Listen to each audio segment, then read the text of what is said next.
Estás escuchando Milenio 3 por Aluka Nanika.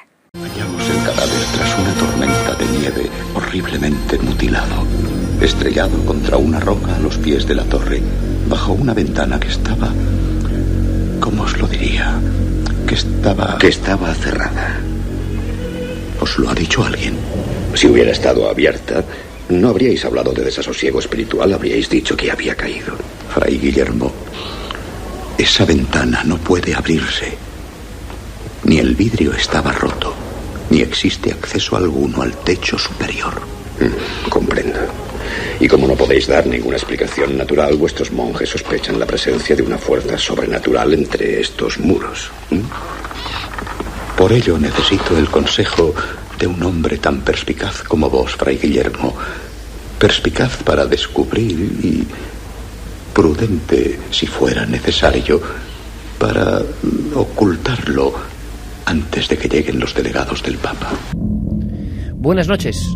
Vamos a efectuar una investigación intramuros para todos vosotros, porque parece que el silencio ha permanecido y permanece. Hablamos sobre todo de tiempos remotos, hay que decirlo. Quizá el siglo XVIII fue especialmente virulento en el interior de conventos y monasterios. Muy pocos investigadores, hay que decirlo, se han atrevido con uno de los grandes tabús, en este país y en otros muchos: investigar lo que pasaba ahí dentro, en auténticas burbujas fuera de la sociedad, con sus propias reglas, sus propias leyes. El crimen, la sangre, la furia homicida y en ocasiones las diferentes artes para que estos sucesos no cruzasen la acera de la opinión pública, mantenerlos bajo el sello del silencio. Solo con la investigación de algunos valientes, siglos después, hemos encontrado historias que podrían superar perfectamente la famosa novela del Nombre de la Rosa. Fijaos, en el siglo XVIII hubo en Llerena, en la provincia de Badajoz, un convento con cierta mala fama, el de San Antonio Abad.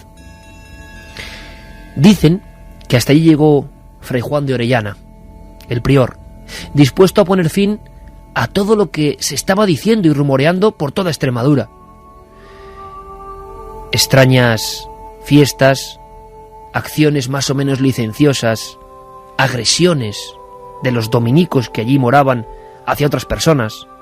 En fin, como si una pequeña gran mafia se hubiese establecido allí y no acatase ninguna orden. Desde luego que a aquellos clérigos les molestó la llegada de Fray Juan de Orellana, que venía dispuesto a poner paz. Lo primero que hicieron es envenenar su tortilla. Cuentan las crónicas que cuando estaba a punto de morir logró, parece que el hombre iba muy preparado, y decidme si esto no es de novela, y en realidad tomó un antídoto. Se salvó de la tumba en ese instante. Pocos meses después, los mismos dominicos de ese convento de Llerena encargan a un matón que entre dentro de su celda en mitad de la noche y le arree 2 tremendos golpes de vara maciza en toda la cabeza. Cuando van a rematarle, se arrepienten. Es la segunda vez que Fray Juan de Orellana salva su vida dentro de ese convento. Pero algo ocurrió otra noche.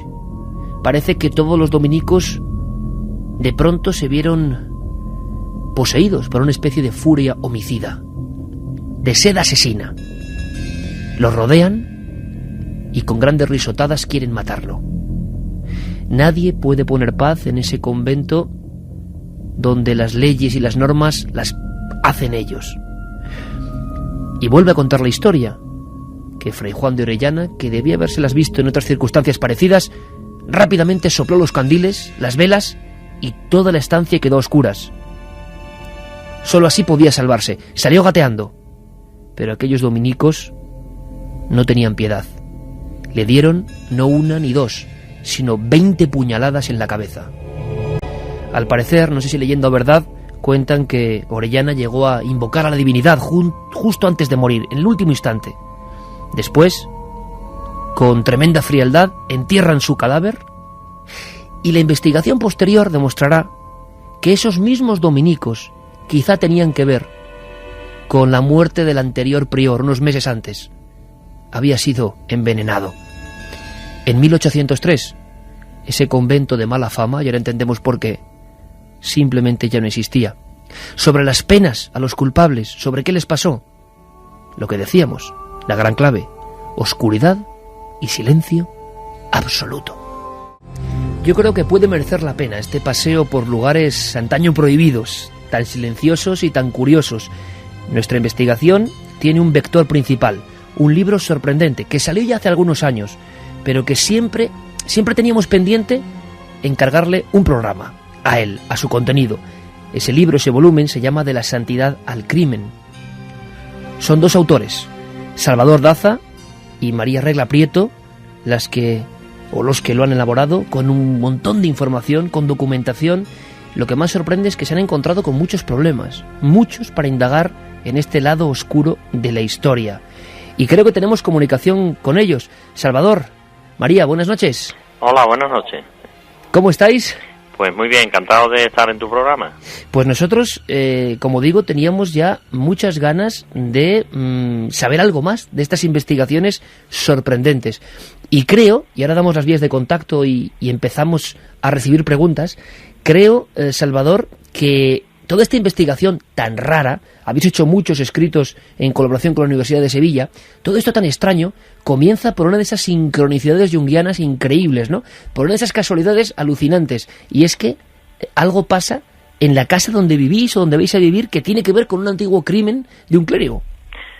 Pues efectivamente, Iker, se dio la circunstancia fortuita o la predestinación, si podemos decirlo así, que, bueno, leímos un relato de Blanco Guay, del escritor sevillano Blanco Guay, en el que se comentaba un crimen, bueno, de una forma romántica o novelesca, que había ocurrido en Sanlúcar de Barrameda, en la ciudad donde estamos viviendo en este momento, o en ese momento también, y que había ocurrido enfrente del convento de los Carmelitas Descalzos de Sanlúcar de Barrameda, en una casa. Bueno, la víctima vivía en una casa justo enfrente de ese convento, y se da la circunstancia de que yo nací en esa misma casa, enfrente del convento de los Carmelitas, y de ahí partió la investigación, o sea, de un hecho totalmente fortuito, ¿no? Porque nunca nos hubiéramos dedicado a esta faceta, puesto que yo soy músico y María Regla, que es mi compañera de investigaciones, pues filóloga. O sea que tampoco teníamos nosotros en nuestro proyecto vital el dedicarnos a estos temas, ¿no? Bueno, pues vamos a ver esta noche algunos de esos casos que os habéis encontrado que son francamente sorprendentes. 1:20. Vamos a abrir líneas rápidamente, aunque la encuesta, Carmen, buenas noches. Buenas madrugadas, Iker. Que tenemos preparada no tiene que ver con esta primera hora, sino con la segunda. No os sorprendáis que no hay relación entre la pregunta que os lanzamos y el tema principal, sino que será la segunda hora que viene con sorpresas. Vamos con la encuesta. Pues la encuesta ya está colgada en ikerjimenez.com y la pregunta es muy sencilla. ¿Crees que en alguna ocasión inteligencias extraterrestres han contactado con nosotros? Pues ya ha votado gente y fíjate, 79,9% dice que sí y el 20,1% nada más piensa que no. O sea que creen que sí que hemos contactado por ahora. Pero eso será en la segunda hora. Claro, y entenderéis por qué esta pregunta y esta encuesta. Y ahora vías de contacto abiertas. Vamos con las líneas de contacto. 27640, palabra clave milenio, espacio y vuestros mensajes. Y nos escribís a través del SMS milenio3 con número @cadenaser.com. Y para dejar vuestros mensajes en directo, segundo a segundo, la web de la cadena Ser, cadenaser.com. Especial saña en muchos de los casos y sobre todo ocultación absoluta. Salvador, María, podéis intervenir en cualquier instante para que no sea farragoso para los oyentes. Yo os lanzaremos preguntas y vosotros podéis contestar cualquiera de los dos en cualquier instante. Pero hay algo que me ha llamado mucho la atención. Primero, la valentía de meterse en este berenjenal, porque podríamos decir que hoy, en pleno siglo XXI, sigue siendo difícil investigar sobre hechos de sangre ocurridos en conventos, monasterios, iglesias. Buenas noches, Carmen, encantado de estar en vuestro programa y bueno, comentaros que sí, es difícil porque cualquier investigador, vamos, vosotros también lo sabéis porque sois investigadores, tenemos muchos problemas a la hora de acceder a mucha documentación. Afortunadamente esta vez la cosa está un poquito mejor, pero no es una valentía por nuestra parte, es simplemente uno de esos hechos, uno de esos regalos que te da la vida, lo que realmente hizo que nosotros nos dedicáramos a investigar, a seguir esta línea de investigación, porque tal como comentó Salvador antes, no solamente el hecho, la casualidad de que él naciera en la casa donde había vivido la víctima, sino que además lo primero que encontramos en nuestra investigación fue que una carta que no sabíamos no teníamos ni idea de por qué estaba ahí, una carta del padre del primer asesinato que nosotros investigamos, de un carmelita que mató a una doncella a la puerta de su iglesia, de la iglesia del Carmen. En esa carta su padre comentaba que lanzaba un testigo al futuro, una petición al futuro de que alguien recuperara y diera a conocer el caso del asesinato de su hija, porque él perdonaba pero no olvidaba y no quería que volviera a repetirse eso. O sea, María, me estás hablando casi de un mensaje en una botella, ¿no? A ver quién lo encontraba muchísimos años después. Ha sido una de las cosas más tremendas que que ambos hemos vivido en esta investigación, porque exactamente, como tú has definido muy bien, es como un mensaje a través del tiempo, y ese testigo lo recogimos porque ¿quién va a ser ese testigo? Es imposible negarse a eso, ¿no? Madre mía, es como si alguien desde algún lugar de la historia os pidiese pues que investigaseis, ¿no? Por cierto, no lo he dicho, de la santidad al crimen, clérigos homicidas en España, lo publicó Espuela de Plata. Santiago Camacho, buenas noches. Buenas noches. La sensación esa de que es un tema absolutamente nuevo, muy poco tocado, y si se ha tocado, se ha hecho desde el punto de vista del eruditismo absoluto. O sea, el gran público apenas ha sabido esto. Yo creo que hacia el 2004, y en Sevilla, si no me equivoco, Carmen, compramos tú y yo este libro, y luego, otra casualidad de la vida, yo creo que lo habíamos perdido, le habíamos perdido la pista, y decidí conseguirlo otra vez, y alguien en una de esas ferias del libro nos lo trajo en la mano, como si supiera que teníamos interés en él. Santi, se ha llegado a hablar en novelas de lugares de reclusión donde iban a parar todos estos clérigos homicidas, ovejas desviadas o descarriadas, ¿no?, del rebaño. Yo no sé si hay mito o no, pero creo que tú conoces en España algunos casos. Pues sí, de hecho, en nuestro país ha habido diversos establecimientos donde los clérigos que han tenido algún tipo de incidente con la justicia, pues se han visto recluidos, ¿no? El último de ellos es tan tremendamente reciente como que sus 3 últimos ocupantes lo dejaron en 1976, ya entrada la democracia, es decir, y era la prisión concordataria de Zamora. Allí, merced al concordato entre el régimen de Franco y la Santa Sede, pues se le concedió un privilegio especial a la Iglesia de que en una galería de la prisión de Zamora iban a estar completamente aislados de presos comunes y políticos todos los clérigos, todos los miembros de la Iglesia que tuvieran algún tipo de delito de enfrentamiento con la justicia. Había, lógicamente, por la época, muchos delitos políticos. Había, lógicamente, pues curas de izquierdas que no simpatizaban con el régimen y eran militantes activos en su contra y que se vieron en aquella galería. Curas vascos, por ejemplo, también hubo muchos casos, pero también hubo muchos curas detenidos y condenados por delitos comunes. De hecho, para hacernos una idea, de esos 3 últimos ocupantes, solamente uno estaba por delito político, los otros 2 estaban por delitos comunes que tal era el secretismo que había que ni siquiera se divulgó en qué tipo de delitos consistían. Y es que en nuestro país la Iglesia siempre ha tenido un poder especial y una jurisdicción propia. De hecho, fíjate que cuando en 1814 se popularizó el grito de «¡Vivan las cadenas!», muchos historiadores le han dado un sentido literal de vivan las cadenas en contra de la libertad, la vuelta del absolutismo de Fernando VII.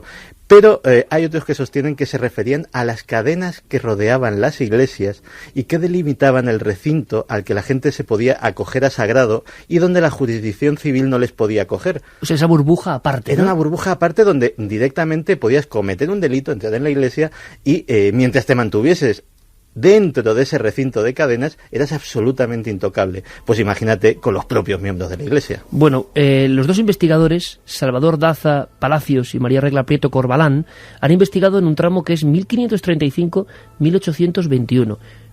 Hablamos de curas, sacerdotes que de repente, por diferentes motivos, matan a compañeros, matan al prior como en este caso, y casi hacen una liturgia con su propia muerte, lo intentan varias veces, se enfrentan a doncellas por 1001 motivos y las matan con una hazaña increíble.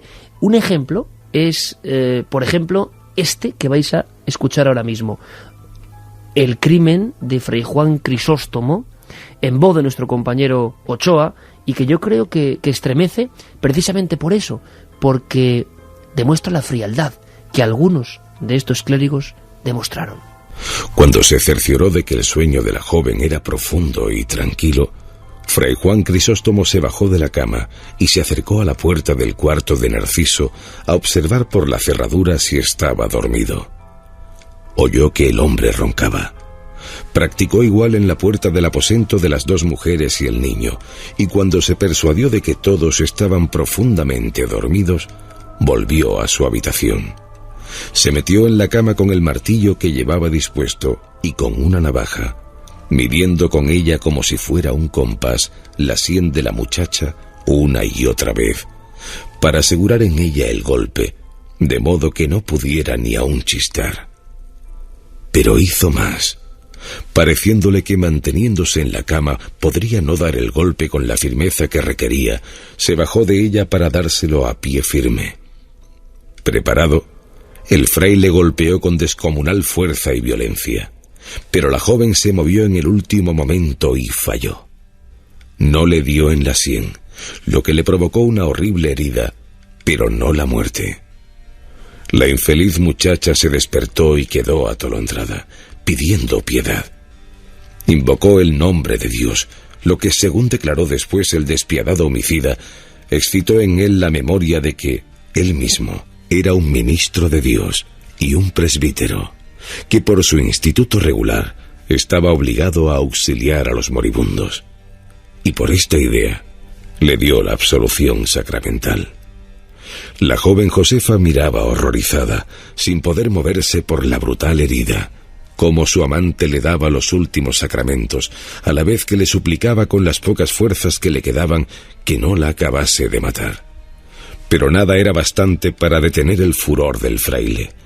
Cuando Fray Juan terminó de administrarle la extrema unción, echó mano de la navaja y la degolló con tal aceleración que la sangre saltó a borbotones sobre su propia camisa, y no solo llenó la cama, sino que cayó al suelo en gran cantidad. En tan trágico momento, el criminal tuvo la serenidad suficiente para quedarse junto a la joven hasta asegurarse de su muerte. Como decíamos, en muchas ocasiones estos casos han superado cualquier ficción literaria, El nombre de la rosa, incluso seriales televisivos célebres, porque aquí, en fin, había saña, frialdad, el asesino mata y luego le da la absolución, se menciona la palabra amante. Yo no sé, Salvador, María, si hay una especie como, vamos a decirlo así, de parámetro común en estos casos. ¿Os habéis encontrado especial saña en la forma de matar dentro de los conventos o monasterios? Y imagino que también habrá mucho de las pasiones humanas en ocasiones tan reprimidas por parte de algunas personas, ¿no? Sí, y además en el caso de asesinatos, llamémoslos pasionales, o en los que la víctima es una mujer, la hazaña y es muchísimo mayor, la violencia es muchísimo mayor, y estamos convencidos de que, bueno, la Iglesia, donde hay represión se genera más violencia, y tenemos que pensar también que estamos hablando una serie de personas que la mayoría de un porcentaje bastante alto de los clérigos y de los frailes que entraban que entraban en un monasterio o en un convento en el siglo XVI, XVII y XVIII no era realmente por fe, ni porque Dios les hubiera llamado, ni nada por el estilo. Era una forma de buscarse una vida mejor. Entonces, realmente, el hecho de estar dentro de una orden no significaba que tuvieran vocación, y la mayoría de da ese resultado de misoginia bestial y absoluta que cuando llega el momento en el que tienen que matan a alguien, si el caso es una mujer, es una frialdad y una violencia extrema, absolutamente extrema. Había muchos casos de clérigos que, por lo que sea, creían que habían pecado, pero en ocasiones ni siquiera ocurría eso. Creo que en el primer suceso, que os llega casi con ese eco, ¿no?, esa carta y donde había nacido el propio Salvador, bueno, pues el sacerdote mata a una mujer joven sin que ni siquiera haya mediado, creo que, relación alguna entre ellos, ¿no? Bueno, en el caso del crimen de San Lucas Barrameda, que es un poco el punto de partida de toda nuestra investigación, porque además hay que tener en cuenta que ese proceso se constituye en el primer modelo jurídico que se va a tomar en España para juzgar los delitos de homicidio del clero, porque hasta ese año, que fue 1774, que era el reinado de Carlos III, hasta ese momento los clérigos que cometían esos delitos sangrientos pues eran juzgados por los tribunales de la propia Iglesia, y como tú dijiste muy bien, explicaste muy bien en la introducción, esos delincuentes eclesiásticos pues eran recluidos en conventos, y la vindicta pública, que se llamaba, ¿no?, o el afán de justicia del pueblo, pues no se satisfacía lo suficiente, ¿no?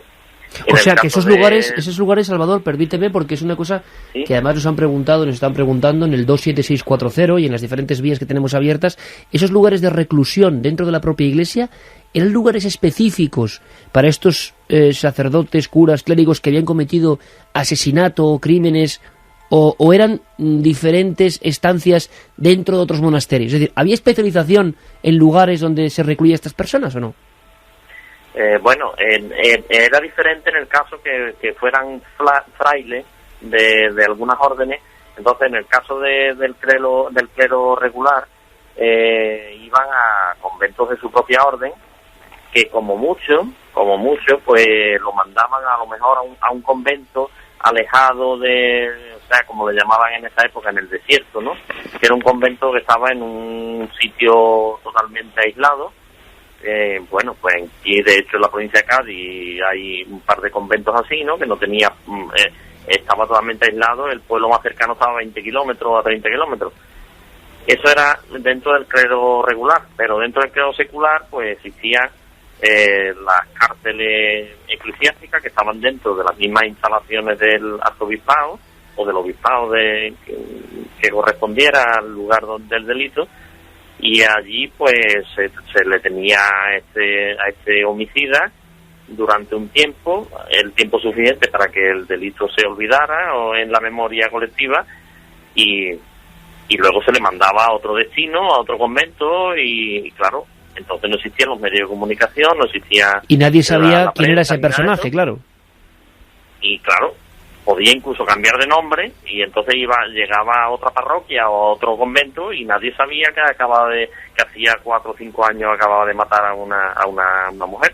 O sea que ha habido muchos casos... Eso era lo corriente. Uh-huh. Desde el caso de San Lucas de 1774 ya se había acumulado tal cantidad de crímenes que, como tú explicaste al principio, el crimen de los dominicos de Llerena fue un caso bastante escandaloso, ¿no? En una España que además acaba de salir de la expulsión de los jesuitas, que es una España totalmente convulsionada por un hecho que que era una especie de guerra contra la religión, ¿no? Eso de expulsar a la orden de los jesuitas. Pues al año siguiente ocurre este crimen en Llerena, ¿no?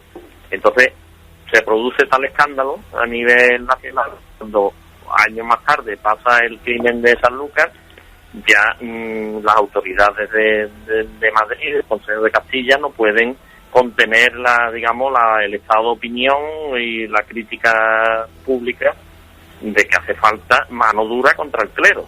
O sea que hasta entonces se había vivido como una especie de... Salvador, se había vivido una especie de limbo, y la propia Iglesia arreglaba sus cosas y sus asuntos. Y os da la sensación, me imagino, que muchos hechos de sangre estuvieron impunes durante mucho tiempo, me imagino. Sí, porque de hecho el caso de los dominicos de Llerena no hay constancia oficial en ningún documento de ningún tipo de sentencia, ni de castigo ni de pena contra estos frailes. En el caso de Sanlúcar, que ocurre unos años más tarde, ya hay una decisión de Carlos III, digamos, que se erige desde el principio en juez supremo del caso, y entonces cuando ya el proceso llega a un punto en el que puede sentar una jurisprudencia peligrosa, porque era eliminar la inmunidad eclesiástica de los clérigos que cometían delitos, y era, de hecho, el juzgarlo en los tribunales civiles era como retirar el fuero eclesiástico o la inmunidad eclesiástica, por lo cual eso era una cosa escandalosa en el antiguo régimen. Pues en el momento que eso peligra, Carlos III decide romper el esquema, romper la mecánica que está llevando hasta ese momento el proceso, y determina la sentencia de este fraile homicida que mata a esta chica de 18 años, en fin, con toda alevosía y premeditación, y lo condena al destierro en Puerto Rico, en una cadena perpetua, y lo destierra a Puerto Rico a vivir allí en un castillo recluido de por vida, ¿no?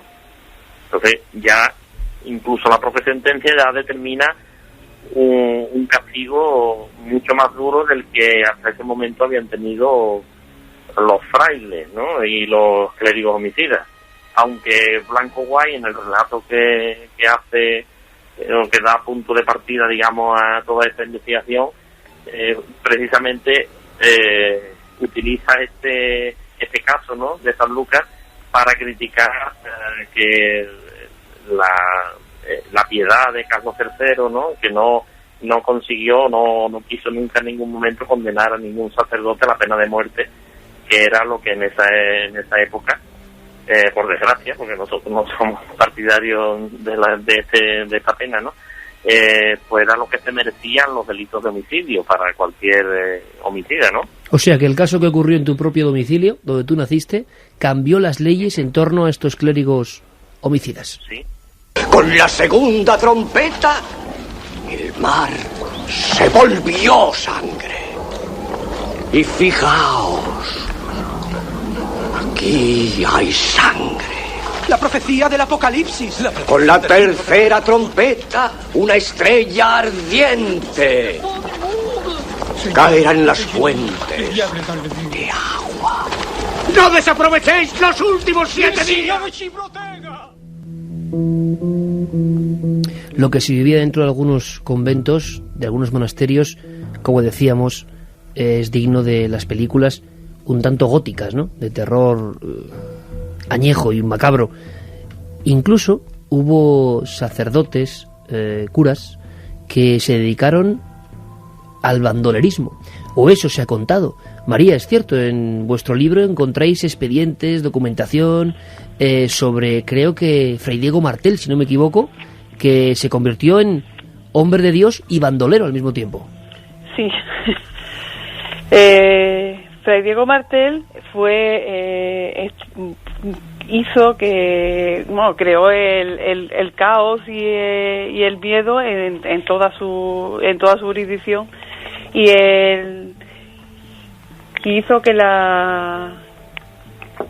fue un trinitario calzado, que recuerdo, que que tenía una vocación de bandolero y a pesar de ser un trinitario calzado, ser un fraile, se echó al monte y sembrando eso, el terror a su paso. Su campo de acción no fue solo las inmediaciones de Jerez, sino que también fue por toda la sierra y la campiña gaditana, robando y haciendo de la suya. Finalmente, en 1773, el alcalde jerezano logró atraparlo y lo juzgó. El proceso pone de manifiesto, este proceso en concreto, la pasividad del arzobispado de Sevilla ante estos asesinatos, robos y contrabando que este trinitario calzado, a lo que se dedicó durante mucho tiempo, este fraile bandolero. Y Carlos III indultó el 18 de diciembre de 1775 a este fraile al incluirlo en el Real Indulto promulgado ese día. Este fraile bandolero, durante todos los años que vivió, que fueron muchos, nunca abandonó ni su hábito trinitario ni su afición por el asesinato y el robo. Otro caso más de la impunidad y la inmunidad que tuvieron durante muchísimo tiempo los frailes y los curas, simplemente por pertenecer a un estamento que tenía un gran privilegio social. O sea que podemos decir que no es leyenda, hubo un cura bandolero. Me decía Santiago Camacho, me pasaba una nota diciendo, y recuerda que ha habido casos mucho más recientes y que no solo estamos hablando de casos antiguos, y por supuesto no estamos generalizando ni muchísimo menos, son casos concretos que tienen lo interesante del silencio que los ha envuelto siempre. Sí. Todos los procesos, todas las historias, hay mucha dificultad para encontrarlos porque siguen estando, digamos, en esa especie de esfera de lo políticamente incorrecto. Santi, tú tienes información sobre historias que han ocurrido hace bien poco, que hemos vivido, que tampoco se han contado mucho y que tienen que ver con esa furia homicida que suena incomprensible, ¿no? Cuando tanta gente buena hay y todos conocemos buena gente de la Iglesia, pero se ha desatado en algunos lugares, por ejemplo en Europa del Este.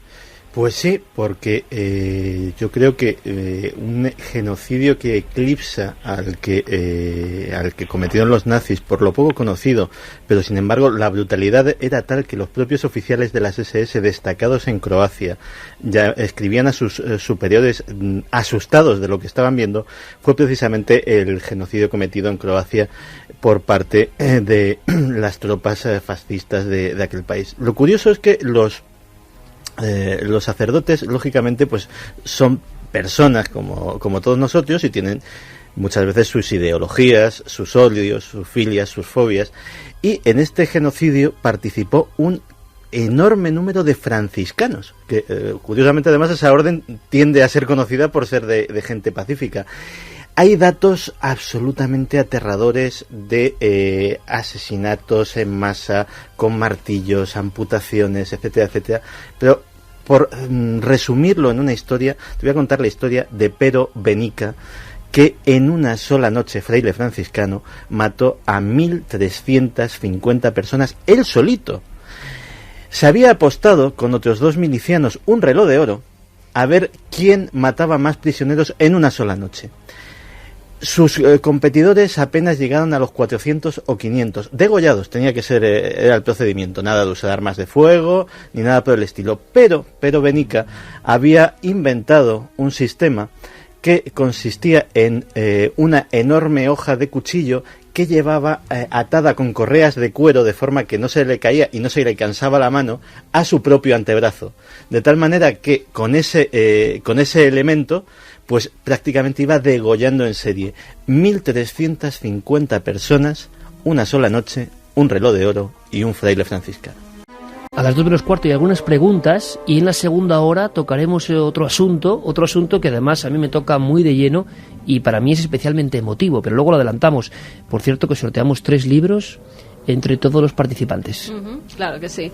Vamos a repetir las vías de contacto. Iker 27640, palabra clave milenio, espacio, vuestros mensajes milenio3 con número @cadenaser.com y también la web de la cadena SER, cadenaser.com, donde podéis dejar vuestros mensajes, vuestras preguntas y vuestras opiniones. Nos dicen que a Santa Teresa de Jesús la envenenaron y también a otra monja de su convento. Buenas, me llamo Tanque. ¿Cómo la gente puede sentir ese afán de sangre humana? El convento de Los Ángeles, en Hornachuelos, tiene una historia parecida a la de Llerena.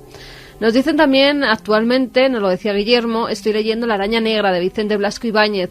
Ponen los pelos de punta a ver de lo que son capaces los jesuitas en nombre de la Compañía de Jesús. El fin es apoderarse de todas las riquezas del mundo y poder controlarlo, como dicen ellos, para ser el dueño absoluto de una persona contra su voluntad.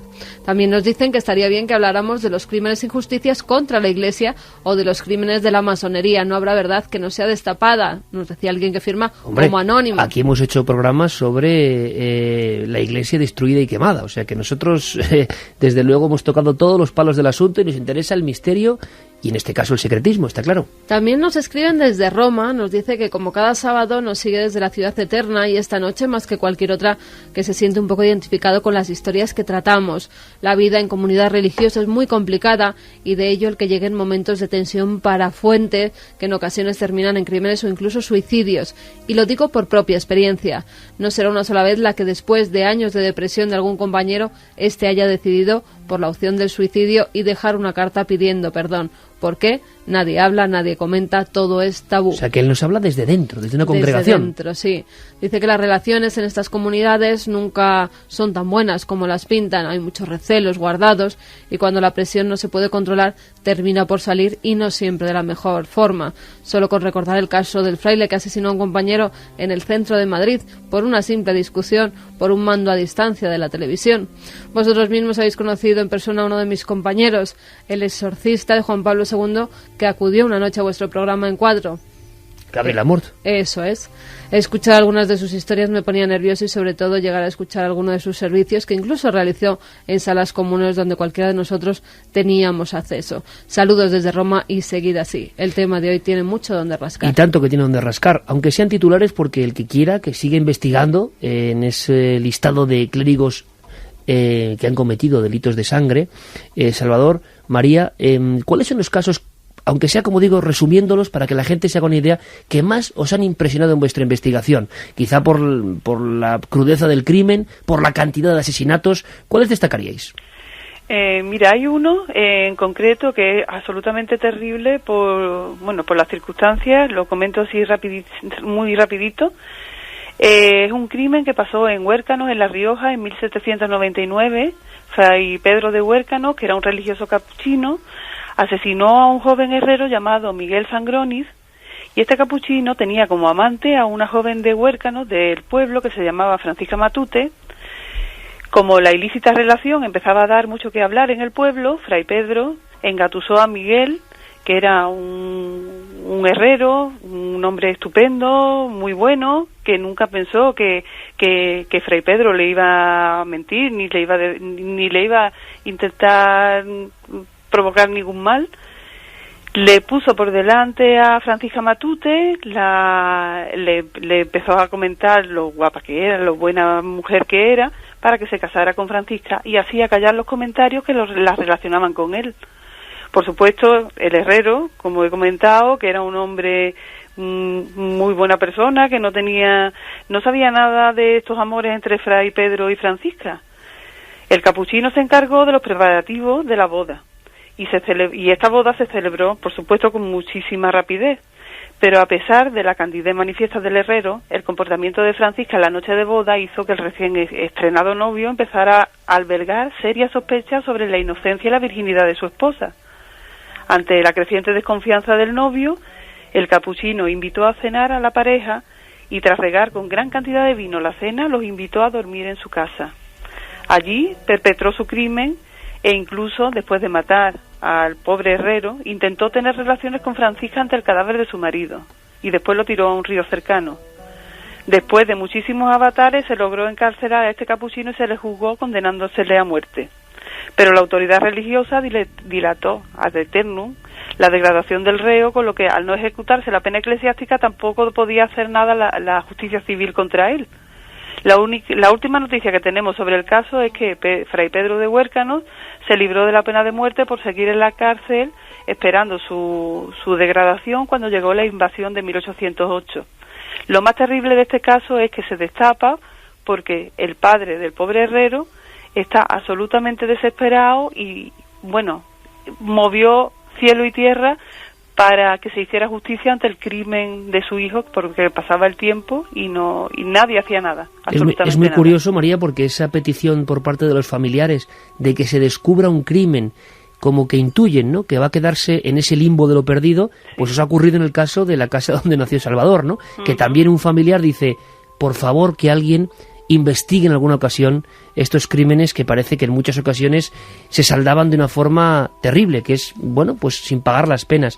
Salvador, y también te pido, por favor, casi en titulares, en toda esta investigación que es densísima y amplísima y pionera en España, ¿cuáles son los motivos, si hiciésemos una especie de estadística que tú destacarías, por qué matan los hombres de la Iglesia en estos casos que habéis estudiado? ¿Por poder, por riquezas, por esas represiones que hemos dicho no bien controladas? ¿Cuáles serían los casos más habituales? ¿Por qué mataban? De solamente destacar el hecho del honor, del sentido del honor. Sentido del honor. Porque el clero, ante todo, tiene el sentido del honor calderoniano, pero en este caso exacerbado por una serie de privilegios de los que ha usado y abusado durante muchos años. Y entonces, cuando veían peligrar ese privilegio, ese estatus o ese respeto que la gente le debía de alguna manera, pues se levantaban con fiera y acababan con la vida de la persona que cuestionara su honorabilidad. Era así de sencillo, ya fuera contra el prior, contra su amante, contra una persona que ponía en duda su castidad, ¿no?, o su honradez. Era así de fácil. Así de sencillo, la furia homicida, ¿no? El cuchillo. Sí. La verdad es que los casos, bueno, son sangrientos, enterramientos en los propios conventos, que luego hay mucha tradición y mucha leyenda urbana, ¿no?, sobre esa historia de que se han encontrado cuerpos no precisamente en las tumbas que les correspondían, sino en lugares más o menos apócrifos, y relatáis una gran cantidad de casos donde después de cometerse el crimen resulta que van y entierran a la víctima en la soledad total, ¿no?, del monasterio, del convento, de la iglesia. Por desgracia, nuestra conexión no es todo lo fluida, hay algunas interferencias y no está siendo todo lo fluida que deseásemos, pero de todas formas nosotros lo que hacemos es recomendar este trabajo de la santidad al crimen, clérigos homicidas en España, de 1535 a 1821, lo que pasa antes y después sigue siendo un misterio. La editó Espuela de Plata. Salvador, María, muchas gracias por la investigación, muchas gracias. Aquí dejamos simplemente unas notas y la gente, si quiere que investiguen este tema, podemos decirlo, yo creo, todavía hoy tabú. Un abrazo muy fuerte, amigos. Gracias. Muchas gracias. Bueno, hubo algunos que sí pagaron su pena. No en España. En otras partes hubo auténticos asesinos, criminales, envueltos en sotana. Repito, que no tienen nada que ver con lo que podemos pensar o no. Simplemente son casos concretos. Hay una foto que aterroriza, ¿eh? Es un rostro como si fuera casi de cera, que mira desde el otro lado del tiempo. Y es la historia de un temible hombre de Dios, ¿no? Pues sí, nos remontamos a febrero de 1916, cuando es ejecutado Hans Schmidt. Es el único sacerdote que ha recibido la pena de muerte en Estados Unidos. Fue sentenciado a la silla eléctrica por cometer un crimen. Él había tenido varios problemas en Kentucky, donde tenía su parroquia, y es trasladado a una iglesia de Nueva York. Allí conoce a una chica, Anna Schmidt. Al parecer hacen una especie de boda clandestina por la noche. Ellos dos se casan sin testigos, sin que nadie pueda verlos, y la muchacha se queda embarazada. Cuando se lo dice, cuando se entera, él no hace otra cosa que cogerla y rajarla el cuello de lado a lado. Después dicen que incluso la mutila, corta su cuerpo en pedazos y esto los tira al río Hudson. Es sentenciado, como ella ha dicho, y es el único cura que es condenado a la pena de muerte, a la silla eléctrica, y que cumple y que muere el 18 de febrero de 1916. 1:56. Nuestra siguiente historia tiene mucha amiga, y además, como digo, a mí me tocó muy personalmente, porque acontece en Vitoria, y cuando yo era un niño. ¿Tú crees, Santiago Camacho, que alguna vez hemos recibido señales? ¿Qué dice la gente? La encuesta la tenemos en ikerjimenez.com. Va a ser muy importante para este tema que vamos a desarrollar con invitados. Hechos muy raros y creo que alguna otra sorpresa que viene de Sevilla. Pues ya hay muchos votos. La pregunta es, ¿crees que en alguna ocasión inteligencias extraterrestres han contactado con nosotros? 20,2% dice que no. 79,8% piensa que sí, que ya han contactado con nosotros. Y es más, Iker, hay últimas noticias, ya han salido últimos informes que aseguran que desde hace 60 años inteligencias extraterrestres están contactando con los principales políticos a nivel mundial de la Tierra. Bueno, claro, eso suena muy delirante, vamos a ver qué de verdad. Bueno. Por cierto, en la Amazonía están surgiendo unos signos rarísimos. Con la deforestación se están viendo. Hablan de otra Nazca. Vamos a tener al doctor que ha investigado y ha sacado a la luz esos nuevos dibujos increíbles de esa selva verde. Antes virgen, ya no. Pero mira, voy a poner la impresora. A ver, Noel Calero, como no, está ahí poniéndonos la impresora. Mira la impresora antigua, ¿eh? ¿Tú te imaginas que una impresora de este tipo, por ejemplo, reciba extraños signos, nos lo transmita, o funcione sin ningún tipo de fluido eléctrico activado, y que de pronto, por ejemplo, estuviésemos viendo extrañas luces en el cielo? Sería muy de novela, ¿no? Pues sí, sería muy de novela, o de película, incluso. Pero efectivamente son cosas que yo creo que pueden pasar. Fíjate que vamos a hablar de otro tema que no tiene nada que ver, pero cosas muy parecidas a las que vamos a hablar en la segunda hora se empezaron a vivir hace cosa de 10, 15 años con el auge de la informática, pero relacionadas no con el tema que vamos a hablar, sino con manifestaciones de espíritus. También había psicofonías impresas, por ejemplo, que se dieron en varios lugares, como por ejemplo en Alemania, con lo cual las posibilidades de las nuevas tecnologías en el ámbito del misterio son muy grandes. Pues las primeras impresoras, ¿os acordáis, verdad? De los Spectrum, los Amstrad, los 286, llegaban con muchas novedades, pero también fueron importantes para el tema del misterio. Vamos a viajar a la provincia de Álava, a su capital y a algunos pueblos, donde ocurrieron cosas muy extrañas, muy extrañas. Yo, repito, era un niño y fue lo primero que viví en mi vida relacionada con el misterio. Sin esos casos, yo desde luego no estaría aquí en este momento. Fíjate, Iker, también con respecto a las señales que podemos recibir desde el espacio, Frank Drake, que fue el fundador del SETI, ha hecho nuevas declaraciones y ya no está tan seguro de que esas supuestas señales puedan llegar a la Tierra. Dice, los extraterrestres no pueden oírnos. Ajá. Luego explicaremos por qué. Intentado conectar y nosotros no sabemos leerlo. Bueno, un caso impresionante, una serie de casos ocurridos en Álava y también en Sevilla que de verdad superan cualquier ficción. Y esta noche vamos a contarlo con todos los detalles después de las noticias.